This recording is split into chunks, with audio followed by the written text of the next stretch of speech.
खबर शामिल करते हैं तफ्तान से हमारे ब्यूरो चीफ सलीम ससूली बलोच की रिपोर्ट के मुताबिक सेंधक प्रोजेक्ट के हॉल में एनुअल एडवांस वर्कर्स फंक्शन की पुरवकार तकरीब मुनक़िद हुई, जिसका मकसद सेंधक प्रोजेक्ट में काम करने वाले मेहनती और नुमाया कारकर्दगी दिखाने वाले मुलाजमीन की हौसला अफजाई करना था।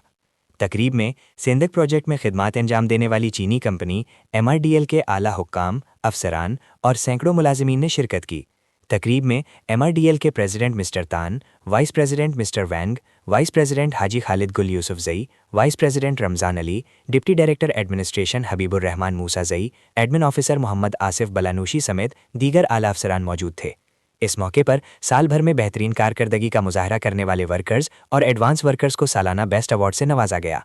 तकरीब से खिताब करते हुए MRDL के प्रेसिडेंट मिस्टर तान ने कहा कि सिंधक प्रोजेक्ट की कामयाबी में वर्कर्स का किरदार रीढ़ की हड्डी की हैसियत रखता है। उन्होंने कहा कि मेहनत, ईमानदारी और लगन के साथ काम करने वाले मुलाजमीन ही किसी भी इदारे को तरक्की की राह पर गामजन करते हैं। मिस्टर तान का कहना था कि MRDL अपने तमाम मुलाजमीन को एक ख़ानदान समझती है और उनकी फलाह बहबूद, तरबियत और पेशेवराना तरक्की के लिए हर मुमकिन इकदाम किए जा रहे हैं। उन्होंने मजीद कहा कि एडवांस वर्कर फंक्शन का इनेकाद मुलाजमीन की खिदमत के एतराफ़ के साथ साथ उन्हें मजीद मेहनत और बेहतरी की तरगीब देने के लिए किया जाता है। तकरीब के अख्तिताम पर मुलाजमीन ने खुशी का इजहार किया।